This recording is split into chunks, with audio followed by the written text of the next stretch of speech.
aliua kitambo. Ni Mungu tu ndio amekatalia. Yeah. Because kama ni marisasi imepita kwa kichwa. What? Hey, these guys they don't want to hear the word the any Turkana. Ilifika mahali walikuwa wanataka hata kuua padri. I've worked in a peace project for like 2.5 years with Pokot. Yeah. My brothers Pokot, they are not honest. Yeah. I know some of their organizations. Yeah. They are not honest. This is Ekal TV Tell Your Story. Mimi naitwa K Junior. Instagram ni K_Junior254. Thank you for guys who have subscribed mazetu YouTube channel yetu. Wase wameshow support sana. Ekal TV is growing big and big. And because guys have decided that we are supporting Ekal TV na tunaenda mbele na Ekal TV, guys are sharing, guys are subscribing and everything is going fine maze. And thank you guys for supporting Ekal TV. And today we have a good friend of mine called Charles. This is like a big brother of mine called Charles Ekal. And today we want to talk about these insecurity matters that kwa sababu mmeona hapo nyuma nimeweka mavideo kadhaa sana za mambo ya insecurity zenye zinaendelea in the North Rift kwa 6 counties, na nikasema why should I not involve my brother here, kwa sababu ni one of the guys mwenye amekaa hapa Turkana na anaweza kuwa kuna idea ya hii mambo ya insecurity ya Turkana, how did it started, how these things started in Turkana, insecurity matters ya North Rift ilianza aje. Nikasema acha niongee na yeye leo hapa. Tuko na rafiki yangu, a very good friend of mine called Charles Ekal, na ndo huyu hapa. Tutaongea na yeye, tupige story, atueleze anatoka wapi, anafanya nini, alafu tupige hiyo story ya insecurity. My brother Charles, how are you doing? Fine, thank you. Uko poa kabisa? Niko poa ndugu yangu. Okay. Imekuwa muda sana bwana. Imekuwa muda sana. Unajua tunakutananga huko kwa mapage sometimes. Yeah, tunakutananga huko. Yeah. Kidogo lakini. Yeah. So kwa ule mtu akujui, yes. Maybe you can introduce yourself. Kwa majina naitwa Charles Ekal Emekwi. Okay. I'm a social worker. I have like 2 to 3 other diplomas. Wow. One of them I started with a community development. Okay. Diploma. Yeah. And I have another diploma in child care and protection. Okay. And undergraduate in social work. Wow. So, yeah. Hii kazi ya peace. Yeah. Nilifanya nikiwa na diploma yangu ya kwanza. So unaelewa mambo ya Turkana South. Turkana South and East. Yeah. Wakati barabara ilikuwa inapitika. Okay. In fact, I worked with the Diocese of Lodwar for 3 years. Okay. Hawa ndio waliweza kunipeleka pale. Yeah. Nilifanya na the letter ule. Yeah. As one of my mentors, especially on issues around Lorogon. Yeah. Turkana. Yeah. So you have worked, you have an experience of the matters called about peace and everything. Yes. So before mwalimu tuende pale, yes. I usually call you mwalimu kwa sababu kuna time by the way I taught for 8 years in fact. Yeah, kuna time ulikuwa quite some time mpaka watu wengi. Yeah. So mwalimu, yes. Let me just call you that name, mwalimu. Yes. Before first you went kusomea mambo ya peace and everything concerning peace. Yes. Najua kwamba wakati ulizaliwa ukiwa mtoto, maybe uliwahi kusikia mambo ya insecurity. Hebu niambie, wakati ulizaliwa maybe ulikuwa wapi, in which kind of constituency in Turkana, na ulikuwa unaisikia information ya insecurity aje? Mimi ni mkazi wa Lodwar town. Yeah. Mimi nimezaliwa Kalokol. Lakini yeah, tumetoka Turkana West. Umetoka Turkana West. Wazazi wangu ni wa Loren. Okay. Mimi tu ndio nimezaliwa Kalokol. Yeah. Nikaja Lodwar. Nikasoma Lodwar mpaka high school yangu hapa. Primary yangu hapa na kwa Mikwi. Yeah. Nikaenda Lodwar High School. Yeah. Nikamaliza. Yeah. University na other colleges ndio nilitoa nje. Okay. So mimi ni wa Central. Wow. Yeah. Turkana Central. Yeah. So kama mkaaji wa Central, yeah, maneno ya peace ilianza upande wa Kerio hapa Central. Okay. Upande wa Kerio ndio kulikuwa na nikiwa Kalokol ng'ambo. Ng'ambo ya Luyangaland huko. Okay. Ndio kuna kuanga na ile kidogo. A fight between fishermen. Okay. Na saa zingine na game ranger, wildlife. Yes. Na saa zingine kuna wale majamaa wanaishi the other side. Yeah. So hiyo ni kidogo. Yeah. Lakini hapo mwanzo nilikuwa nasikia between nikiwa Loren wetu. Ndio babangu alikuwa ananipelekanga huko. Okay. So nikiwa pale nilikuwa nasikia upande wa Loren ndio kulikuwa mbaya. Uganda walikuwa wanatutwanga sana. Yeah. Mpaka at some point hapa Lukiriama hapa inakalika. Okay. In fact the first chief wa Urum ni ndugu ya baba yangu. Akaretire juzi. Okay. So I also used to go there. Okay. Hao majamaa mama thendiko hawa walikuwa wanatuanga mpaka Loima. Loima ni ward. Kuna kamlima nini na Morpos. Walikuwa wanakujanga mpaka hapo. Okay. Wanatuanga watu. Alafu ile side sasa ya south.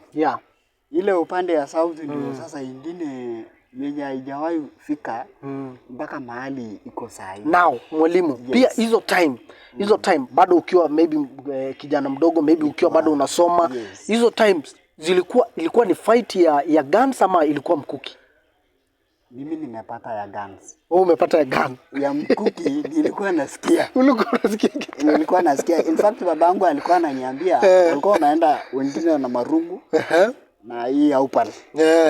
Wengine na mkuki sasa na upal. Alafu wale unaenda tu na fimbo mbili lakini sio ile fimbo kidogo kama hiyo ya kukata. Unaenda na ile kipata moja na mbele. So mbeleni ilikuwa ya mkuki na ilikuwa sana. Na ile vita ilikuwa ni wizi tu. Lakini si wizi ya ile unaenda kuishi pale. Unaenda kuchukua wanyama ukiepa nazo. Ukienda nayo. So hii haikuwa na maneno ati kando na wizi na wanyama na mifugo kama mbuzi, ngamia. Sana ile walikuwa wanatumia wakati wanaenda kuraid, ile walikuwa wana raid na mabunduki ni ng'ombe. Ni ng'ombe. Sasa ile mbuzi walikuwa wanakuja tu hizi. Hii ya fimbo hii hata wewe unaweza tembea upate ingine 10. Of course mpaka hata saa hii ndio mimi nasikia kwa hii corridor ya south. Ndio kuna hata mbuzi. Mtoto akipatikana kwa mbuzi wanaingiza ndani ya makaa. Anachomwa hapo, alafu mbuzi inachukuliwa. Kama wako wanachukua mbuzi. Sikuwahi sikia hiyo. Nilipata tu ya ng'ombe imeenda. Ng'ombe imeenda. So that is how you have an experience about insecurity matters kitambo sana ukiwa mdogo. Now I want also to ask you kwa ile time ya kitambo ile. Were these bandits wale watu walikuwa kulingana na hiyo kuibiana wanyama hiyo, hawa wanakuja wanaibia hawa wanakuja wanaenda kuibia wale hivyo kulikuwa na maisha ya binadamu kupotea, kuuana yani? Kulikuwa. Kulikuwa. Lakini sio kabisa vile iko. Kitambo walikuwa wana raid like 2 hours. Fita kidogo tu. Kidogo tu. Na wanatawanyika wanaenda kwa sababu hawakuwa wana sustain fita. Isipokuwa ile serikali inaingilia. Kwa mfano serikali ya Uganda ilikuwa inaingilia. So ikija walikuwa wana take kuclear hiyo kitu ilikuwa inachukua like 2 to 3 hours. Na hao ndio walikuwa wanaua hata watu wengi kwa sababu walikuwa wanarusha bomu. Na hii ya ndege ilikuwa tu ya juzi. Like ukienda hata na hiyo hapo hapo. You will hear those girls wakiimba. Nyimbo za kitambo wakati walikuwa kuna centers kama Kailanyi. Kailanyi is in Uganda. Mifugo zetu hii ilikuwa inaenda nyazi huko. So mara nyingi wakati wanarudi huwa walikuwa wanaiba yao pia. Sasa hao wanafuata kwa ndege kwa sababu kule ni kitambo sana walinyang'anya hao bunduki, hawana bunduki. Wale wa Uganda hawana. Hii group ya Toposa hii nyingine ndio wako nazo. So hivyo ndio ilikuwa. So that is so haikuwa kama venye imekuwa nowadays that haikuwa kila mara. Kadogo tu bibi inaweza kuwa mara moja ama 2 kwa mwezi. Na inaisha hivyo. Haikuwa hii kila saa mara mnasafiri kwa sababu hata sisi tulikuwa tukitoka, mimi nimewahi pita hii njia ya Loya. Nikienda Kitale karibu mara 6. Na hii kwa na hii taharuki yenye tunapata ya Kainuki. Yenye uwezi enda hata kuchota maji kwa hiyo mto. In fact jana mimi nilikuwa karibu nikufia kwa barabara tu. Okay. These guys were like shooting and they were shooting askari. Ya serikali.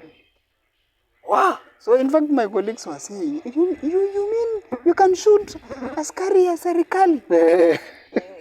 Tunaenda hapo mwalimu, nilikuwa nataka nikuja hapo baadaye hiyo experience yenyewe umepata jana ndo tukakuja leo interview ndo ukasema acha tuongelee. So now mwalimu, I know that you went ukasomea pia mambo ya peace at your own time. And I know you've worked in maybe a different sector ama a certain sector yenye ilikuwa maybe na sensitize mambo ya watu kuwa na amani. So kabla hatujaenda hapo, nowadays the insecurity issue imechange sasa. Haiko sasa kwa mambo ya mifugo ya kwenda kuibiana huko, ya kwenda kuibia. Imekuwa sasa wanaibia mpaka hata wale wasafiri wa shuttle, wanapiga mpaka hata maaskari risasi. According to you, according to the experience you have kwa mambo ya peace, what might have led our bandits now wameacha sasa mambo ya mifugo? Hakuna sasa mambo ya kuendea mifugo ati kupigania nini hizo mavitu, exchange of kujaribu kuleta mfugo pande hii kufanya hivyo. Imekuwa sasa they go basically to people. They want lives for people. What is the reason for this? The main reason ni desire for more land. Imekuwa ya resource. My experience with the cross-border conflicts. Kama hii Elemi Triangle I've worked for like 3 years ago. Hii Uganda, hii Sudan and Kenya. I've worked there. Na hii ingine hii yetu kadogo hii. The underlying factor ni resource. Wanatafuta mchanga. Si ng'ombe. Unapata wanatuanga watu na kuenda hata saa zingine wanaacha ng'ombe hapo. Then you begin to worry, ni ng'ombe ndio wanataka ama watu. Kama ni watu. So because kama ni ng'ombe, ukituanga ukipiga risasi watu waende unachukua ng'ombe. Lakini sasa unapata saa zingine wanaacha ng'ombe wanaepa, wanatoroka. So imebadilika, imekuwa ni ya kutafuta land. Yote tu ukiangalia hii Elemi wanatutuanga kwa sababu wanataka kukata sehemu fulani ya mchanga. Wana hii group ya nada pale wanatutuanga kwa sababu wanataka kukata sehemu fulani ya mchanga. Hii ingine ya ndani sasa hii sasa ndio si hata mchanga peke yake ndio nataka. Hii ingine hii nataka mpaka mafuta. Hata wamemark wells jana juzi, I'll tell you that later. Wamemark visima kadhaa. Na intention ni kufukuza, it is to scare. That is why wanakuja wana stage war hapo. Sasa unapata ile international borders sio was kama hii. Na ile ya international borders ndio ilikuwa hata pale awali. Imekuwa, that is why utapata kuna imemakiwa. They have been marked na utapata hata wa security agents kule. Lakini yeye ya ndani imeanza tu juzi. Imeanza tu juzi, lakini sisi ndio tulisahau kujipanga. Sasa tumepangwa. Now, mwalimu ndo tuingilie hapo kwa marking na ile umesema. You know, according to the history, na hata ukifuatilia most of the countries or most of the regions or most of the regions zenye ziko na mafuta ukifuatilia kwa dunia ziko na kuna kuanga na fight pale. Hata ukiangalia Congo mali kuna gold kuna kuanga na fight and everything. Now, you know, this thing is bringing a picture of what Turkana wameanza kuwari. Is this going to be based on the history yenye tunasikianga kwa hizi minerals, hizi resources, kwamba Turkana pia itakuja ikuwe ni place ya vita? Inaweza kuwa pia tunaweza pigana na hii community until kabisa ilete a very worse situation of it. What is your take about this, on these resources yenye mostly kwa upande ya Turkana South, Turkana East, hizi wells zenye ziko hapo za mafuta? The oil wells in Turkana italeta vita. Na italeta vita tu kwa makabila za ndani vile saa hii wanaanza kufunika ati tunataka nini nyasi. Kama ni nyasi, hii nyasi imekuwa. Na walikuwa wanakula wakati. Na hata nyasi siko upande hiyo ingine. Iko hata ile upande ingine kwa mingi hata kuliko ile iko upande huu. Lakini like ile report nilisikia kwa watu wa mafuta, especially wakiwa upande wa lower rank kule na Chukui. Mafuta ya Turkana ni mingi. Wakitoboa itateremka mpaka yake na Libya huku juu. Na hata ukiangalia ile triangle ni mafuta. What? So hii kisima ya Lokichar imebeba kama yote mafuta. Sasa hii yetu kumbuka hii ni utajiri, mafuta ni utajiri. Kweli. Zile nchi inafanya makazi na mafuta. Mimi nilifanya hata na Kenya Oil. Ni ile Tall oil. Tall oil. Yeah. Tall oil. I was there for 4 years. Wow. So mafuta yetu ni mingi. Italeta fita. Hiyo mtu asikudanganya italeta fita. Kwa sababu other countries pia tutanyima. Like wakitoboa hapa inakaa kama maji. Ya huku juu like sisi tuko chini. That is what one of our geologists is saying. Sisi tuko chini. So ile nini ya juu ya juu pale itakuja chini. Haitaenda juu. So definitely sisi watu wa chini wala majamaa watatuchwanga. So serikali inatakana iangalie pia our security as we go forward, moving forward. So na that is why hata ukiona majirani wanataka pande huko. Ni hiyo tu ni maneno ya mafuta. Hakuna hata hakuna nyasi. Like juzi jana leo nikisafiri kwa barabara. Hakuna nyasi. Sasa mpaka utashangaa ni nyasi gani mtu anataka hapa? Hakuna hata uwezo ona kambuzi akipita ati uzana anakuja kuchukua mbuzi. Hakuna. Ni watu tu. Ni watu ndo wanatafuta watu kabisa. So to scare people so that definitely kuna fita ya mafuta. Hiyo hata usitafute mtu akwambie. Hiyo iko ndugu yangu. Bila kuambiwa hiyo iko mafuta yetu ni mingi. Na visima vingine vya mafuta yetu ni mafuta ya juu. Lakini Libya huko. So itapatikana hapa once wakituanga ishi. Now, I also want us to speak kwa sababu mwalimu umesema kwamba you have this experience ya mambo ya peace, Yes. And you know we did an election. Last year tulifanya election, tukachagua viongozi hapa Turkana. And that is the fact that is there. Viongozi wako saizi Turkana wale walichaguliwa last year. I know you can give an advice based on the experience you have ya peace to what are the steps that you think these leaders are supposed to take ili uhakikishe kwamba all our borders, all the regions, all the people who are in the community, the people who are living in Turkana, first of all their security iko catered for. Number 2, uhakikishe kwamba hizi resources zenye ziko Turkana zimesaidia Mturkana mwenye hako hapa. What advice can you give? And also, what advice can you give to this politician ili a strategy that you think it can solve these insecurity matters, especially on this side of Turkana South and Turkana East? Wow, that is interesting. You have said quite a lot of things. Thank you. To start with, hii conflict haijaanza leo.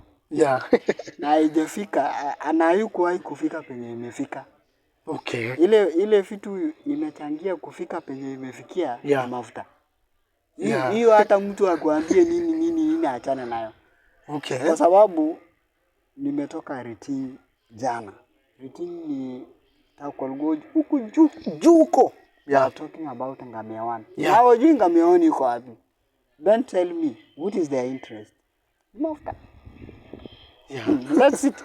Mafuta. Because if they begin asking, Ngamia 1 kuna kuanga aje? So baada ya kujua moja ni hiyo mafuta.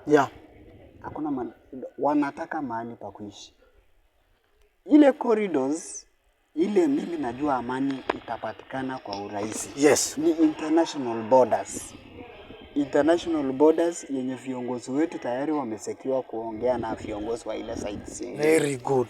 Na alafu pia serikali kuu ita-intervene should anything happen. Lakini hii yetu hii ya ndani ya nchi. I've worked in a peace project for like 2.5 years with Pokot. My brothers Pokot, they are not honest. I know some of their organizations. They are not honest. Okay. Hata jana nimekuwa na mwingine. Instead of telling people fighting is bad, you will not tell you fighting is bad. Yeah. This is someone that will tell you. Maybe this is what you are ngombe. And it is not about what you are ngombe. Telling them, e-guns, like kuna project ilikuwa inaitwa Armed Violence Reduction. Okay. Hii project ilifanywa na handicap na ilifanywa na DDG, Danish Demining Group. Okay. Danish Demining Group ilifanya Kainuk. Okay. For 1 year. Yeah. Handicap International Kitale chapter ilifanya the same Kainuk for 2 years. Yeah. So and ndio ilileta maneno ya livelihoods kufanya biashara pamoja. Okay. As a solution. Yeah. Weka bunduki kando. They were treated like vile wana treat watoto wa chokora. We could go there, call them, we sit. Walikuwa in the first place, in fact, mimi wangekuwa umeniua kitambo. Ni Mungu tu ndio anakatalia. Yeah. Because kama ni marisasi imepita kwa kichwa. What? Hey, these guys, they don't want to hear the word any Turkana. Ilifika mahali walikuwa wanataka hata kuua padri ya Kainuku. Because I went with him severally Lorogon, Takwel Gorge. Penye wanayakanga mkutana hapo kwa hoteli. Unajua hawa tu ndio wanaishi. Yeah. And they don't want any Turkana to come there for a meeting. Hawataki. Wanasema mambo ya hii watu yenu fanyie huko. Na hakikisha umekuja kutuambia umewaambia nini. So tumepelekana na by the way wako wameanza kuestablish ma centers ndogo ndogo akina billion, akina Takaiwa, akina ile ya Ng'ombo. I know all of them. I've gone there. Okay. So hawako wameestablish. So nia yao ni kuchukua some parts of South, Turkana South, especially upande ule mwingine wa mto. Na Kaptir Ward na Lobokat. Once wakisecure watakatalia ile maji. Kitu cha kwanza wanasema maji haitaanza hiyo project ya maji. Na hiyo ile maji mafuta inategemea hii mafuta inataka maji mingi. Maji mingi au inject itoke. Definitely. Sasa hao wanakatalia maji. Na hii maji ni shared resource. Alafu hii resource yenye tunapigania, unajua sisi pia hatutakula peke yetu. Anything, juu sheria yetu ya Kenya inasema anything environmental laws. Inaongelea inasema anything under the ground ni ya serikali. Ni ya serikali, wewe tu ni custodian. Unachunga kwa niaba ya serikali. So ikipatikana utapewa ka percentage yako. Ama ni hiyo 5% maybe ndo hao. Unapelekea Kenyans wengine. Sasa unapata kanga jamaa kana tuangane ile apate. Also because main issue ile shida kubwa ni land. Okay. Ni land and Pokots are not ready to listen. Na ni kama umejipanga kwa hali. Look at the way they are fighting the government. Serikali inakuja with all machineries. Imagine they are shooting back. The KDF, they are shooting back. Then you tell me at the end of our peace talks, nobody. They will not listen, my friend. They will even kill you. You go there now telling those, and these are small boys. Wengi ni below 25 years. Many of them are below 25 years. I talked with a few yesterday. They were telling me, kuna mwenye alikuwa ananiambia ati 12 years. Hata haelewi Kiswahili mzuri. Anazungumza hivi anaita mwingine anasema hii jamaa anasema nimtoe hapa. Hata anasema toa mimi hapa. Hata wa Kenyan mpaka tuliongea tu polepole uzuri. We had like 8 of others. 8 wale so you had a friendship conversation. Nimekuwa niko na hawa. I can even call friends there. We talk nini wakati kuna chemka like when I want to go up I call them. They come and pick me ndio niende the other side. Oh, the other is so that's how I managed. Otherwise tungeisha. Because there is no as we speak. Hakuna Mturkana anaenda ngambo ile ya mto from Kaptir at an climb. Kaptir ili uende mimi nilikuwa nachukuliwanga na askari before it went this far. 2014. 2015 around May kuna chopa ilikuja Lobokat. Okay. Ilikuwa Loyapat. Ile chopa ilikuja wakati wa governor Nano. Mimi nilikuwa na hao jamaa my friend. Okay. Na hiyo ndio wakati walikuwa wanachinja watu kuchinja. Do you know the thing went down? Wakati viongozi wa Turkana waliamkia kuongea. That time really they were talking. Okay. Waliongea waliweza kuenda mpaka State House wakaambia rais wakasikizwa they came. wakaenda Kapedo, they were there, wakakuja mpaka hapa wakaongea, hata Taukale hapa walikuja. So after hiyo talking, unajua hii kuongea wanaita hata viongozi wa Pokot. Wanaongea, me I participated in developing even some peace agreements with these people. They don't honor. Shida ya Pokot, unlike these other borders, wakati tunaongea, tunaweka hata mahali tu wasee wanasign. Kitu ingine wasee. Wasee wetu wako honest. I've done kitu inaitwa Elders Assembly. Nimefanya na hii timu ya Lokado severally. We were doing partnerships when we were developing strategy ya Murua na Yete. Hapo ilikuwa msitu. Sisi ndio tulikuwa tunakatakata miti tukilainisha. Hata ile nini mnaendanga kuona ati kuna kaburi ya mama mahali. Sisi ndio tulifanya mawe. Mara ya kwanza we could go there and kaiti. So na wase tuliongelesha wase. Wase wa Turkana, Uganda, Sudan not very much. Hii group ingine ya Desanat. They are good elders. Kuna a number of them. I know even the names. There are a number of them wazuri. Watakuambia tu hapa kunaendanga hivi, kunaendanga hivi. That way utafaulu. Hii yangu ya Pokot. I'm telling you brother. Wase wao sijui tuseme na mwanadamu. Mtaelewana saa hii. Kesho wanageuka tofauti. Sasa unashangaa ni gani tuliongea jana na ni gani imekuja saa hii. Ni gani imekuja saa hii. So to our leaders, there isn't much we can tell the Pokot family, the nation, attaining peace. There's so many peace organizations in West Pokot. Iko mingi. Ingine hata inafanya partnerships na Turkana Southeast na West Pokot plus the other counties. Wao wanafanya mikutano za pamoja. But you find that baada ya mkutano wana mauaji. Wanaingia tena. So wale vijana tunaitanga warriors wenyewe hawajahusishwa wa Pokot. Waturkana wana warriors sahi. Kwanza ukienda huko hii side ya East na South. Hakuna. Wote wameingia kwa ugali. Wakati Talo Oil ilianza. Vijana wetu wengi wa mifugo huko East na South waliingia kwa mafuta. Wakapata pesa.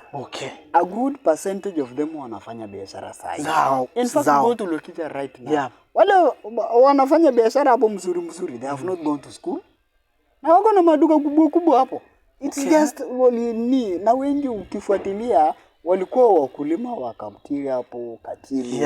So these guys have reformed. Lakini ile side nyingine hawaja reform.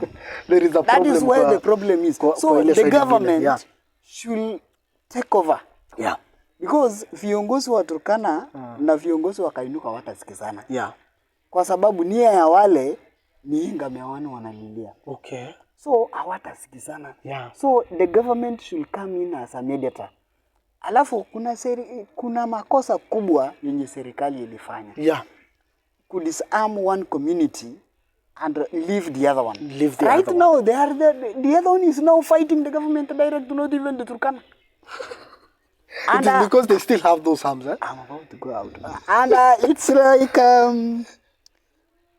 I got a bit annoyed when my senator was asking one of the MPs for West Pokot. Definitely. Venue. And the West Pokot people have chosen the venue. The venue is Kahong, between Kahong and Kainuk. They are there waiting. Ramanan is nowhere to be seen, my friend.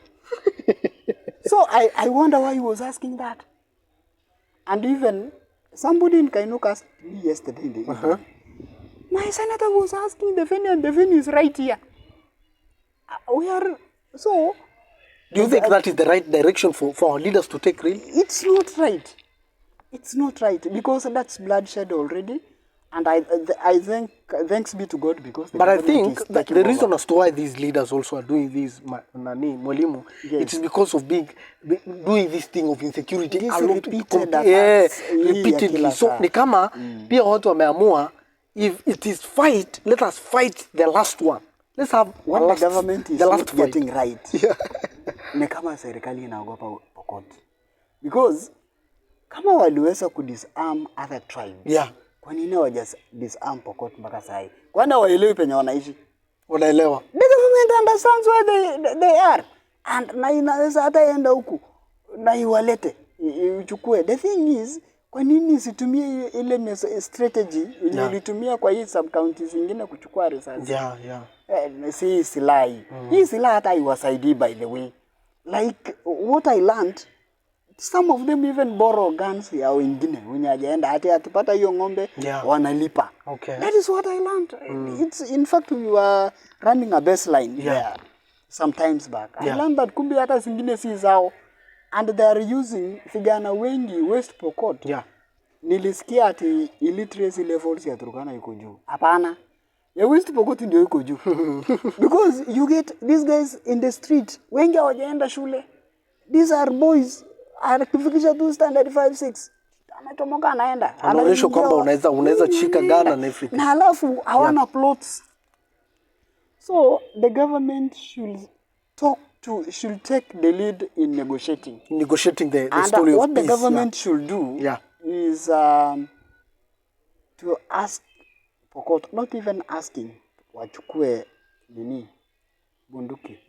Kila mahali. Everywhere. What is Turkana, what is Pokot. Alafu sasa from there, na wasiende peke yao kudisarm, waende na viongozi wao. Okay. Because wakimanage kuenda na viongozi wao kudisarm, should anything happen, hakuna tena mtu anaenda kuuliza. Waturkana wenzangu waendelee kuishi na amani. Hakuna haja ya chuki. Tusichukiane kwa sababu kesho utahitaji West Pokot. Okay. Hiyo ni barabara yetu ya kwenda na Murmuru huko kutafuta lishe. Na pia West Pokot ni mahali tunaweza tafuta pia mboga wakati yetu hakuna. Na kuna yetu. Na wacha tuwe na uhusiano mzuri.